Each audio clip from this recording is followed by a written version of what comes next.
Bonjour. Bonjour. Aujourd'hui, nous vous présentons la méthode de sélection des milieux humides et hydriques retenus à la conservation dans le cadre de la démarche du plan régional des milieux humides et hydriques de la MRC du Val-Saint-François.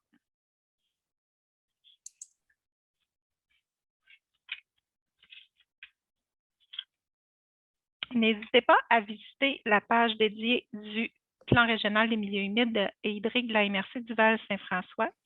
Vous trouverez plus d'infos et des documents à l'égard de la démarche, définition de qu'est-ce qu'un milieu humide et hydrique, de l'information sur les principes à respecter et autres informations. Vous trouverez également un question-réponse. Vous pourrez également visualiser les vidéos des ateliers de consultation tenus en 2021 ainsi que les résultats des sondages. Pour toute question, n'hésitez pas à les poser à l'adresse courriel que vous voyez à l'instant. Avant de débuter, nous allons faire un retour sur le calendrier de travail tenu dans le cadre de cette démarche. Durant l'année 2021, nous avons rencontré l'ensemble des 18 municipalités du territoire de la MRC pour leur expliquer, entre autres, la démarche du PRMHH, répondre à leurs questions et prendre en compte l'ensemble de leurs préoccupations et enjeux terrain. L'ensemble de nos visites nous ont permis de récolter 750 préoccupations qui sont intégrées dans la démarche de sélection. En janvier 2021, nous avons tenu nos premiers ateliers de concertation, soit l'atelier 1. Il s'agissait d'un atelier de démarrage. Nous avons tenu 3 ateliers par secteur d'activité. Nous avons rencontré les gens du milieu agricole, forestier et un dernier atelier pour les citoyens riverains et les gens issus du milieu de la conservation. Nos 3 ateliers nous ont permis de rencontrer 90 personnes. En février 2021, nous avons lancé un sondage sur notre site web pour terminer la prise en compte des préoccupations et également pour terminer l'identification de nos enjeux terrain. Nous avons eu 33 répondants à nos sondages et plus de l'identification de 100 préoccupations terrain sur les cartes interactives. Nous avons travaillé en mars et avril 2021 sur notre portrait diagnostic par bassin versant. En mai 2021, le Conseil des maires de la MRC du Val-Saint-François a adopté les principes forts. Les principes forts sont issus des résultats de l'atelier 1 et du sondage. Les principes forts sont les principes qui sont intégrés à la méthode de sélection et qui prend en compte les préoccupations du milieu. Entre autres, la représentativité des secteurs d'activité dans le choix des milieux humides et hydriques retenus, également la représentativité de la diversité biologique. Nous avons également, en juin 2021, tenu nos ateliers 2 qui concernaient des ateliers sur les atouts et les contraintes du territoire et discussions sur les orientations de conservation à se donner. Nous avons rencontré les gens par secteur, par pôle du territoire, soit les gens du secteur Richemont, Valcourt et Windsor. Sur 3 soirs de consultation, nous avons rencontré 60 participants. En octobre 2021, le Conseil des maires de la MRC a adopté les enjeux, les orientations objectifs de conservation ainsi qu'une cible préliminaire de conservation de 30 %. En novembre-décembre 2021 jusqu'en janvier 2021, nous avons travaillé avec le soutien du comité technique et du comité d'aménagement, la méthode de sélection qui servira à identifier les milieux humides et hydriques retenus à la conservation.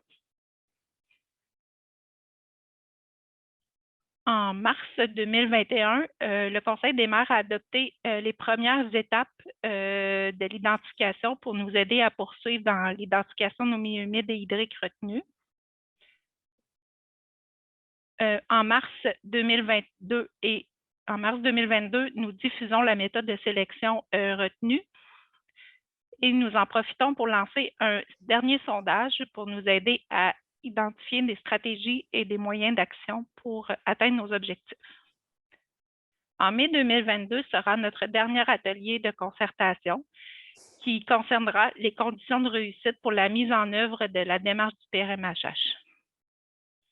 Le plan régional des milieux humides et hydriques sera adopté au Conseil des maires en juin 2022. Il sera transmis par la suite au ministère de l'Environnement et de la lutte contre les changements climatiques. Les résultats de la démarche et l'identification des milieux humides et hydriques retenus à la conservation seront diffusés et connus suite à l'adoption du plan en juin 2022. Suite à la transmission du plan au ministère de l'Environnement, celui-ci sera approuvé au courant de l'année 2022-2023. En début d'année 2023, la MRC prévoit rencontrer les propriétaires concernés par l'identification des milieux humides et hydriques retenus à la conservation. Et 2023 sera le début de la mise en œuvre du plan régional des milieux humides et hydriques et son plan d'action sur 10 ans jusqu'en 2033. Nous vous présentons maintenant les résultats de la méthode de sélection des milieux humides et hydriques retenus pour la conservation. La méthode de sélection a été recommandée et approuvée par le comité technique de la démarche du Val-Saint-François, comité technique composé de différents professionnels issus de différents secteurs d'activité dans la MRC. Vous avez le nom des professionnels qui siègent au comité technique à l'écran. Le comité d'aménagement de la MRC du Val-Saint-François a également participé et contribué à la méthode de sélection et approuvé la méthode de sélection. Vous avez le nom des maires, des maires présents au comité d'aménagement qui sont composés de 5 maires du territoire.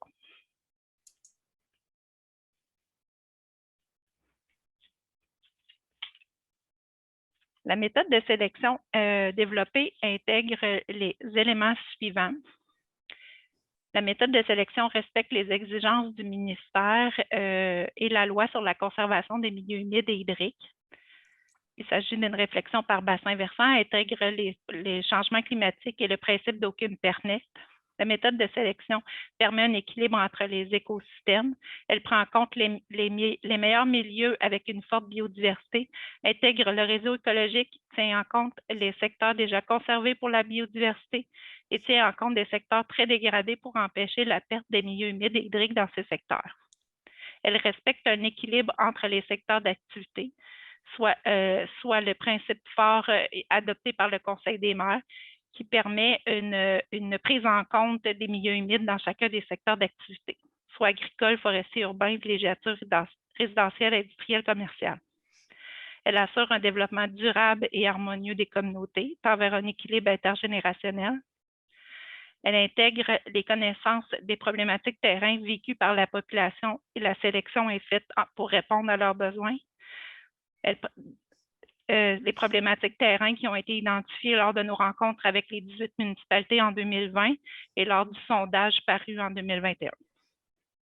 Elle intègre les volontés de conservation et de développement du territoire et elle est basée sur des méthodes scientifiques reconnues. Et l'ensemble de ces éléments compose la méthode de sélection des milieux humides et hydriques retenus pour la conservation, développée pour la MRC. Le Conseil des maires de la MRC s'est doté d'une cible préliminaire de conservation de 30 % de ces milieux humides et hydriques. De ce 30 %, 10 % de nos milieux humides et hydriques identifiés seront dédiés à la protection, 15 % de ceux-ci seront dédiés à l'utilisation durable et 5 % pour la restauration. Et la cible de conservation préliminaire dotée respecte les principes du livre blanc de la conservation de la biodiversité paru en novembre 2020.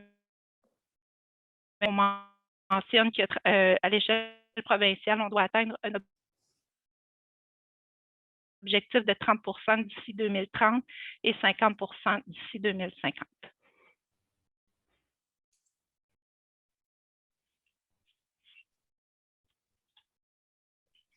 Maintenant, nous allons rentrer dans le vif du sujet et aborder la méthode de sélection. Tout d'abord, nous allons vous parler de deux principes. Le premier concerne les complexes de milieux humides, les CMH. En gros, c'est simplement pour identifier que toute la réflexion s'est faite à l'échelle d'un complexe que vous voyez identifié par une ligne rose, qui signifie que tous les milieux humides, peu importe leur type, que ce soit marais, marécage, tourbière, lorsqu'ils sont situés de façon contiguë ou à au moins 15 mètres l'un de l'autre, font partie d'un seul et même écosystème humide. Ensuite, nous voulons vous parler des unités géographiques d'analyse, qu'on appelle aussi UGA. Le ministère nous demande de porter notre réflexion sur les bassins versants. Donc, nos 24 UGA correspondent à des bassins versants ou un regroupement de sous-bassins versants dans la MRC du Val-Saint-François. La méthode de sélection des milieux humides et hydriques identifiés pour la conservation du Val-Saint-François comporte 6 étapes. Les prochaines diapositives vont vous permettre de décrire chacune de ces 6 étapes. Étape 1. L'étape 1 sert à faire la reconnaissance des milieux humides protégés et des milieux essentiels à la qualité de l'eau, et ce, peu importe leur valeur écologique. En A, nous avons identifié les terrains situés en zone inondable comme étant très importants s'ils comportaient un complexe de milieux humides. Les zones inondables sont identifiées dans le schéma d'aménagement de la MRC et reproduites dans les règlements municipaux. 176 complexes de milieux humides se trouvent en partie ou en totalité en zone inondable. Ils ont donc été sélectionnés à l'étape 1. En BCD, nous identifions les complexes de milieux humides importants pour l'eau potable. Le règlement sur le prélèvement de l'eau et leur protection au niveau provincial demande aux responsables de prise d'eau potable de catégorie 1, ce qui signifie 500 personnes et plus, de faire une étude afin d'identifier la vulnérabilité selon l'aire d'alimentation des prises d'eau potable, qu'elles soient en eau de surface, dans des lacs ou des rivières ou en eau souterraine, selon une étude. Donc, les aires d'alimentation immédiates, intermédiaires ou éloignées. Nous avons donc sélectionné les complexes de milieux humides qui se situent dans ces aires de protection pour garantir la quantité et la qualité de l'eau. Les puits de catégorie 2 ont également été considérés puisque dans le règlement sur le prélèvement de l'eau et leur protection, ils n'ont pas à déposer une étude d'aire de vulnérabilité, mais 200 mètres doit être considéré pour assurer leur intégrité. Les puits de catégorie 2 correspondent à des puits de 20 personnes et plus, institutionnels, par exemple, comme des écoles ou des CHSLD, ou encore 20 personnes et plus avec au moins une résidence. Nous en avons 17 dans la MRC. Ensuite, il était important de prendre comme milieu essentiel ceux qui avaient déjà un statut de protection. Selon l'ancien régime d'autorisation au ministère de l'Environnement, il était possible de détruire un milieu humide en offrant un autre terrain en compensation sur lequel il y avait une forme de protection au ministère de l'Environnement. Donc, nous avons 13 complexes de milieux humides visés sur ces terrains. Ensuite, il existe sur les terrains privés des statuts légaux de conservation officielle. Et également, sans être des statuts officiels, on a des terrains qui appartiennent à des organismes en conservation dans la MRC. Enfin, la dernière étape, la dernière portion de l'étape 1 est d'identifier tous les sous-bassins versants qui sont dégradés dans la MRC du Val-Saint-François. On n'en a pas beaucoup parce qu'on est dans une abondance de milieux humides. Donc, aussitôt qu'on a identifié un bassin versant dégradé, c'est-à-dire qu'il correspondait à un franchissement de 2 des 3 seuils suivants, soit à avoir un minimum de 30 forestier, à avoir un minimum de 6 de milieux humides et aquatiques et ne pas dépasser 10 en surface imperméable. Donc, quand ces deux de ces trois seuils-là étaient franchis, tous les complexes de milieux humides situés dans ces bassins versants-là étaient sélectionnés. En tout, cette étape 1 identifie 17,3 des complexes de milieux humides de la MRC. Nous vous rappelons que nous avons un objectif de 30 Voici le résultat des terrains visés à l'étape 1 pour la MRC du Val-Saint-François. Étape 2, que l'on appelle aussi l'étape scientifique. L'étape 2 vise à attribuer une valeur numérique en fonction des selon la fonction et la valeur écologique de chacun des complexes de milieux humides dans le Val-Saint-François. La MRC du Val-Saint-François a mandaté Corridor Appalachiens afin de l'identifier le réseau écologique sur la MRC. Le réseau écologique vise à identifier les noyaux de conservation, donc de milieux naturels non fragmentés d'au moins 10 km² et plus. Nous en avons 37 dans la MRC. Quand un complexe de milieux humides est dans un de ces noyaux de conservation, nous avons attribué au complexe de milieux humides la valeur de 1. Et entre ces noyaux de conservation, Corridor appalachien a identifié des corridors de migration théorique des espèces. Donc, si un complexe de milieux humides se situe dans un corridor, nous lui avons attribué la valeur de 0,5. Ensuite, les MRC de l'Estrie se sont regroupés. On parle de l'Estrie, la ville de Sherbrooke, les MRC du Granit, des Sources, Haut-Saint-François, Val-Saint-François, Quaticook et Memphremagog se sont regroupés afin de donner des mandats. Premièrement, Conservation de la nature était en charge d'identifier les milieux humides d'intérêt pour la biodiversité à l'échelle de l'Estrie. 31 000 complexes de milieux humides ont été classés selon leur priorité pour la biodiversité. Donc, si on avait la priorité forte, soit la priorité 1, on attribue une valeur pour ce complexe de 1, priorité 2, 0,5, priorité 3, 0,3, et il y avait aussi toutes les valeurs à 0, ceux qui n'ont pas été retenus. Ensuite, toujours avec les autres MRC de l'Estrie, nous avons pris la méthode développée dans l'Atlas des territoires d'intérêt pour la conservation dans les basses terres du Saint-Laurent. Nous avons mandaté une géomaticienne afin de reproduire ces valeurs de 0 à 1 là pour chacune des fonctions suivantes, soit la rétention de l'eau, la stabilisation de rive, la recharge de la nappe phréatique, la qualité de l'eau par le captage à court terme des éléments nutritifs, la séquestration du carbone et enfin un critère d'habitat constitué de 5 sous-critères. Si vous avez des questions sur la façon dont ces critères-là ont été calculés, nous vous invitons à consulter le question-réponse ou le site Internet de PRMHH Estrie. Ensuite, comme nous avons fait un grand inventaire des enjeux terrain, que ce soit par sondage, consultation des municipalités ou des MRC limitrophes, nous avons identifié, par exemple, 67 enjeux ou problématiques terrain qui correspondent à la fonction écologique de rétention des eaux, et ainsi de suite. Donc, ce que nous avons fait avec ces données terrain-là, donc si on avait identifié un enjeu correspondant à l'étoile, nous allons voir, parce que toutes ces valeurs numériques-là sont compilées dans une grosse base de données, nous allons voir en amont, les taches vertes représentent ici les milieux humides, voir lesquels de ces milieux humides-là et quelles fonctions, par exemple la stabilisation de rive, si on a un enjeu d'accumulation de sédiments dans un cours d'eau, nous allons voir dans la base de données lesquels ont une valeur moyenne ou élevée en stabilisation de rive, en l'occurrence ce milieu humide-là.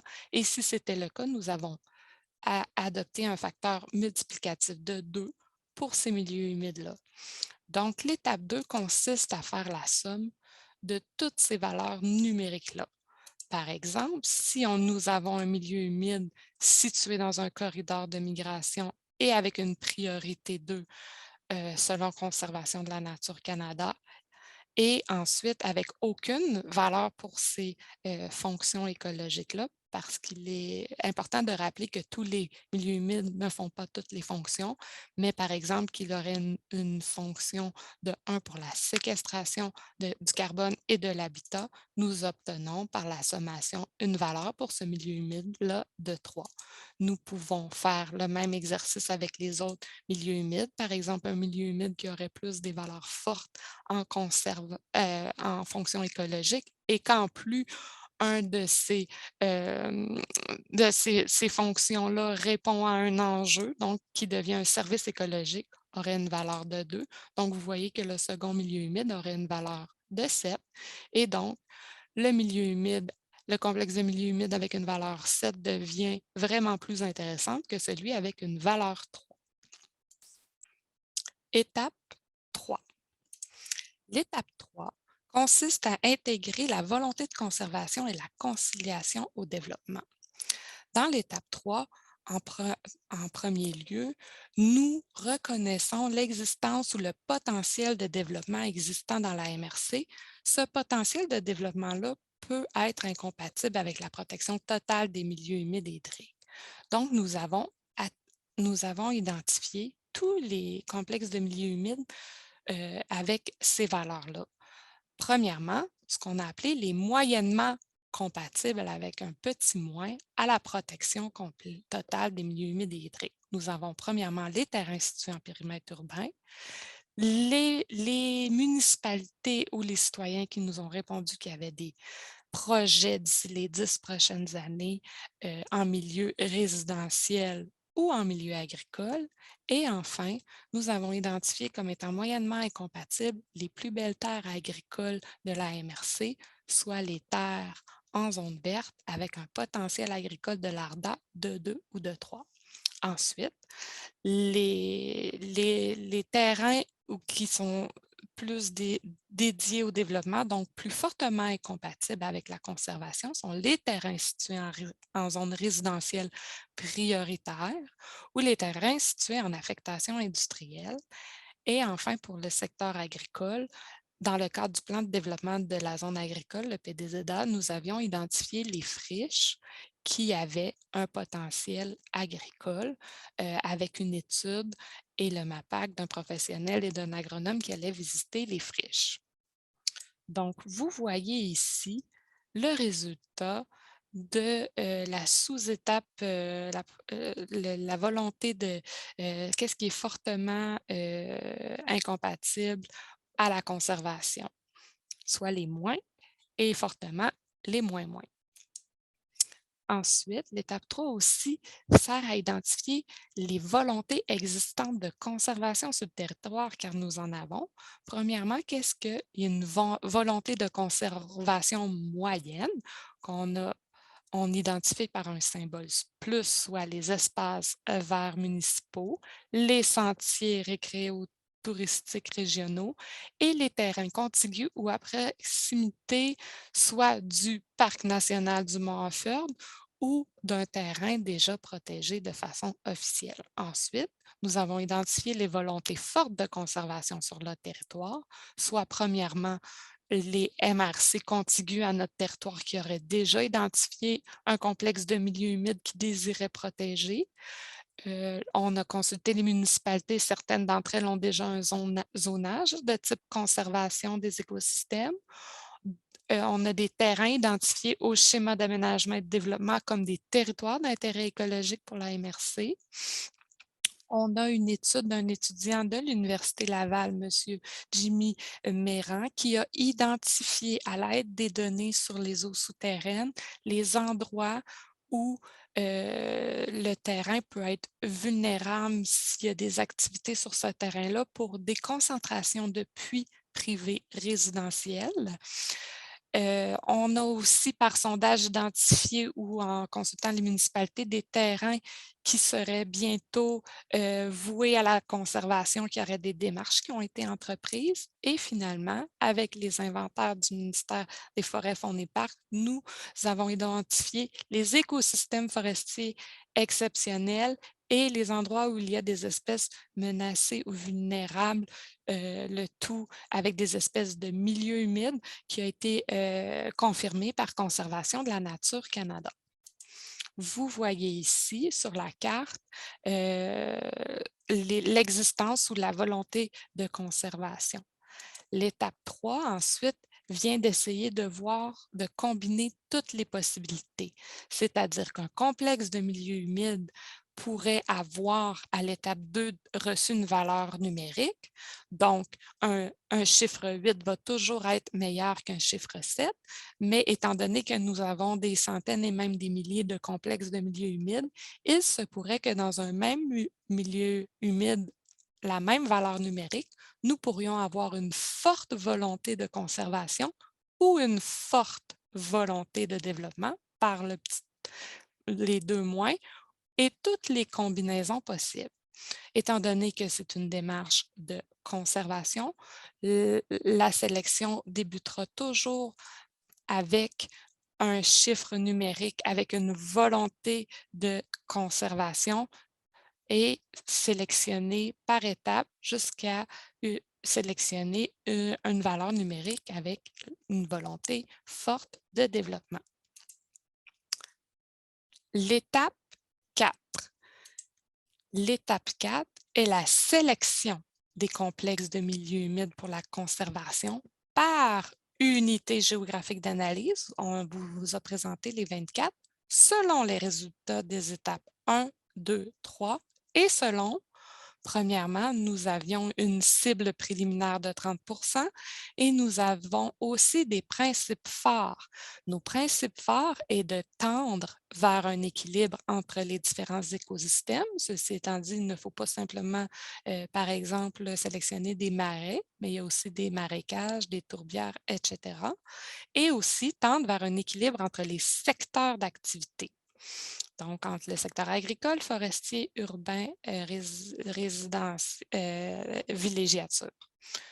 Donc, la sélection se fait comme suit.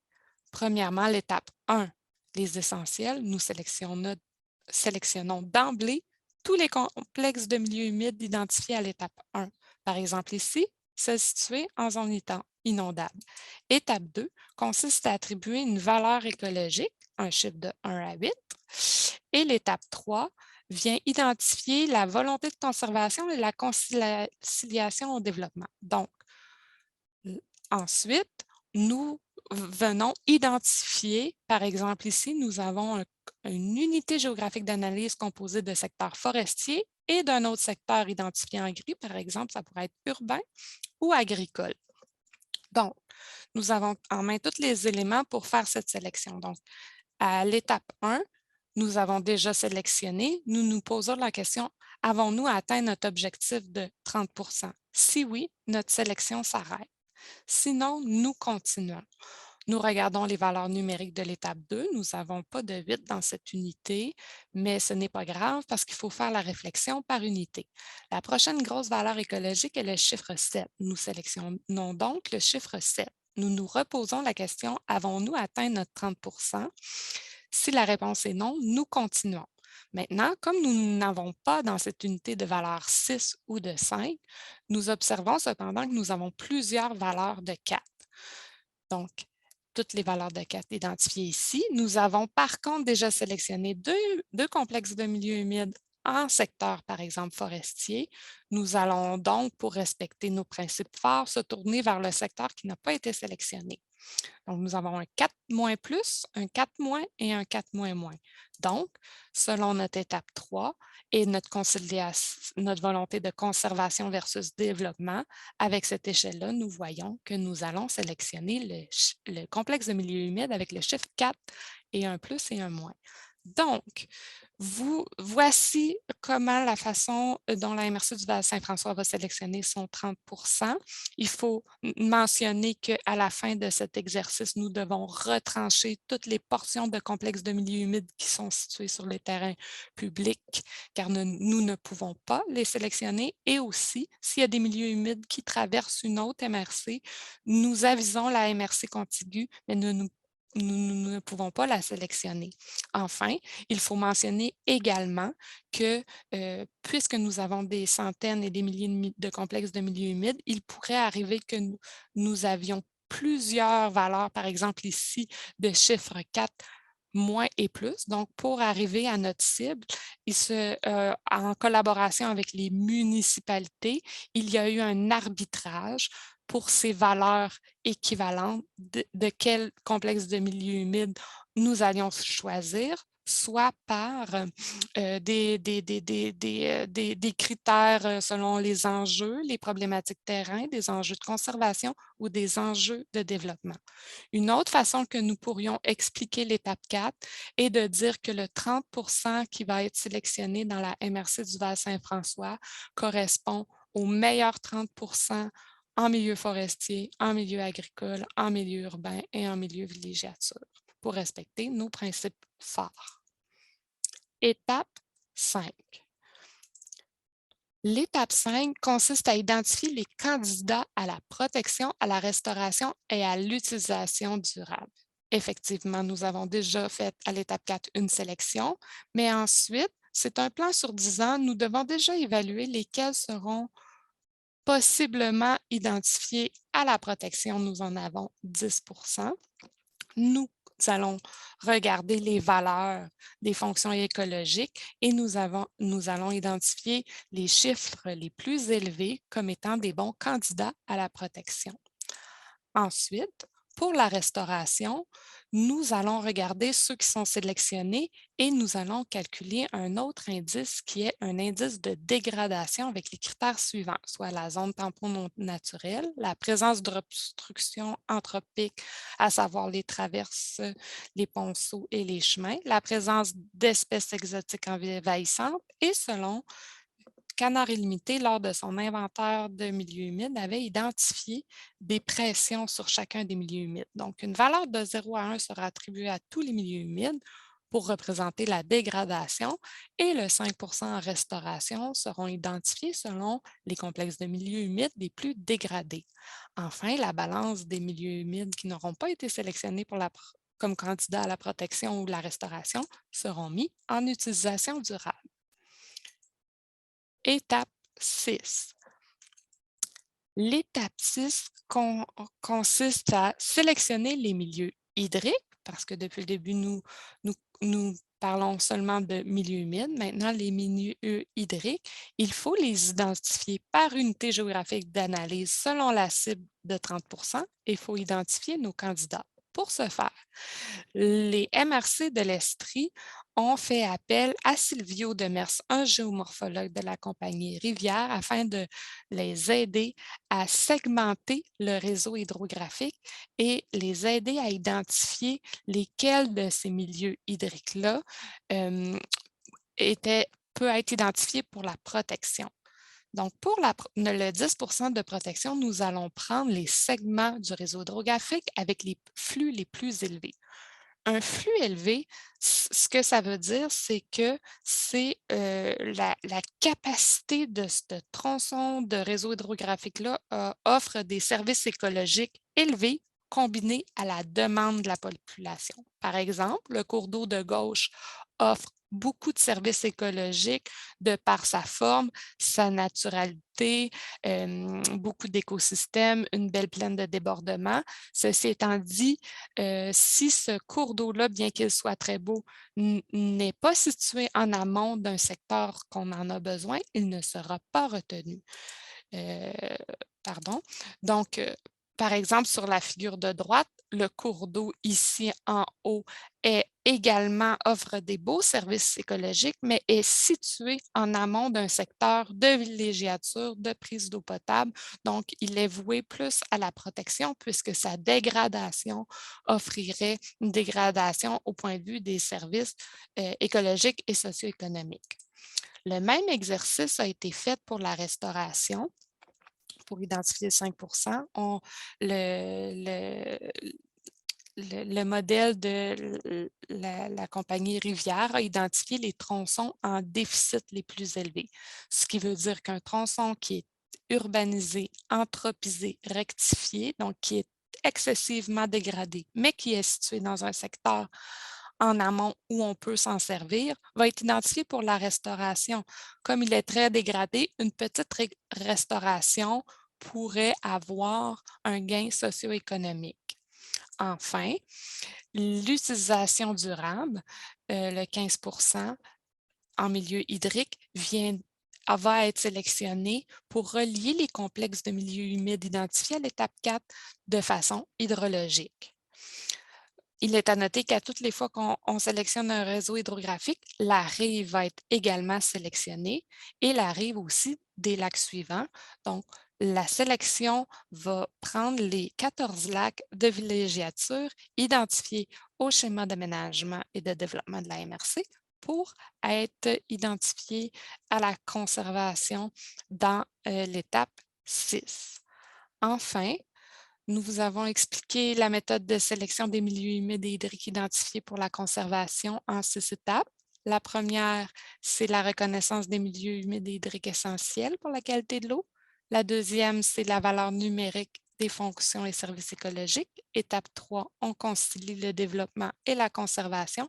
Étape 4, on fait la sélection selon la cible, les principes phares et les unités géographiques d'analyse.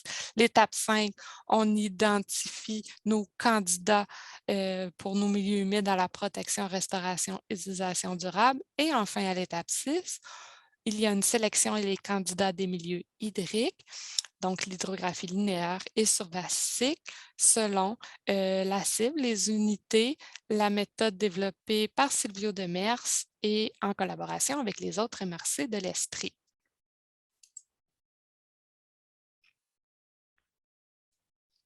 Donc, nous vous remercions de votre écoute et de votre attention. Nous vous rappelons que les outils sont toujours disponibles sur le site Internet de la MRC à la page dédiée du PRMHH. Et si vous avez pour toutes vos questions, n'hésitez pas à utiliser l'adresse courriel prmhh@val-saint-françois.qc.ca pour poser toutes vos questions à cet égard.